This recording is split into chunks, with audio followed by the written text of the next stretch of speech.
اعوذ باللہ من الشیطان الرجیم، بسم اللہ الرحمن الرحیم۔ میاں بیوی کے حقوق کیا ہیں؟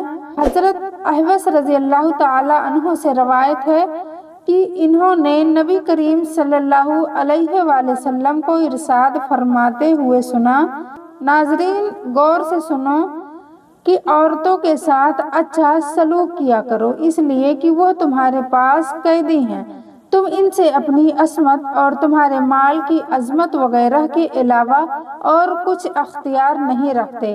ہاں، اگر وہ کسی کھلے بے حیائی کا ارتکاب کریں تو پھر ان کو ان کے بستروں میں تنہا چھوڑ دو، یعنی ان کے ساتھ سونا چھوڑ دو، لیکن گھر ہی میں رہو اور ہلکی مار مارو۔ پھر اگر وہ تمہاری فرما برداری اختیار کر لیں تو ان پر زیادتی کرنے کے لیے بہانہ مت ڈھونڈو۔ ناظرین غور سے سنو، تمہارا حق تمہاری بیویوں پر ہے، اسی طرح تمہاری بیویوں کا حق تم پر ہے۔ تمہارا حق ان پر یہ ہے کہ وہ تمہارے بستروں پر کسی ایسے شخص کو نہ آنے دیں جس کا آنا تم کو ناگوار گزرے، اور نہ وہ تمہارے گھروں میں تمہاری اجازت کے بغیر کسی کو آنے دیں۔ غور سے سنو، ان عورتوں کا تم پر حق یہ ہے کہ تم ان کے ساتھ ان کے لباس اور ان کے خوراک میں اچھا سلوک کرو، یعنی اپنی حیثیت کے مطابق ان کے لیے ان چیزوں کا انتظام کیا کرو۔ محبت جتانے کے خوبصورت فعل کیا ہیں؟ آپ اکثر حضرت عائشہ رضی اللہ تعالیٰ عنہ کے ساتھ حضرت محمد مصطفیٰ صلی اللہ علیہ وآلہ وسلم اکثر حضرت عائشہ رضی اللہ تعالیٰ عنہ کے ساتھ ایک دسترخوان بلکہ ایک ہی برتن میں کھانا کھاتے تھے۔ ایک دفعہ ایک ساتھ کھانا کھا رہے تھے کہ حضرت عمر رضی اللہ تعالیٰ عنہ گزرے اور آپ نے ان کو بھی بلایا اور تینوں نے ایک ساتھ کھانا کھایا۔ اس وقت تک پردہ کا حکم نہیں آیا تھا، کھانے میں بھی محبت کا یہ عالم تھا کہ آپ وہی ہڈی چوستے جس کو حضرت عائشہ چوستی تھیں، پیالہ میں وہیں پر منہ رکھ کر پیتے تھے جہاں حضرت عائشہ منہ لگاتی تھیں۔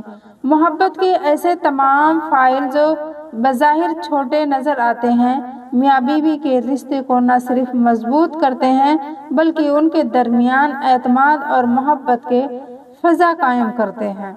حضرت انس بن مالک رضی اللہ تعالیٰ عنہ فرماتے ہیں کہ نبی کریم صلی اللہ علیہ وآلہ وسلم ایک سفر کے موقع پر اپنی بعض ازواج مطہرات کے پاس آئے اور اونٹوں پر سوار جا رہی تھی، اور ان کے ہمراہ ام سلیم رضی اللہ تعالیٰ عنہ بھی تھے۔ ایک حبشی غلام تیزی کے ساتھ اونٹوں کو ہکائے جا رہا تھا۔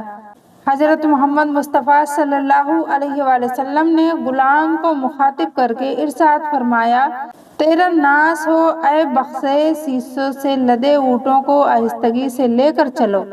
حضرت انس رضی اللہ تعالیٰ عنہ سے یہ حدیث نقل کرنے والے مشہور تابعی حضرت ابو قلابہ فرماتے ہیں کہ نبی کریم صلی اللہ علیہ وآلہ وسلم نے اہلیہ سے متعلق سیسوں کو نرمی سے لے چلو جیسے الفاظ استعمال فرمائے۔ اگر تم میں سے کوئی شخص ایسے الفاظ استعمال کرے تو تم اسے عیب کی بات سمجھتے ہو۔ نبی کریم صلی اللہ علیہ وآلہ وسلم نے ازواج مطہرات کو شیشے سے تشبیہ دی ہے۔ شیشہ بہت نازک ہوتا ہے اور بیرونی اثرات سے بہت جلد متاثر ہو کر ٹوٹ جاتا ہے۔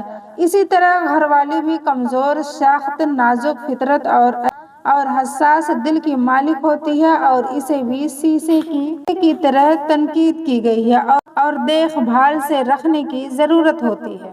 رسول صلی اللہ علیہ وآلہ وسلم نے خیبر سے مدینہ واپس آتے ہوئے سیدہ صفیہ رضی اللہ تعالیٰ عنہ کے ساتھ اونٹ پر سوار تھے۔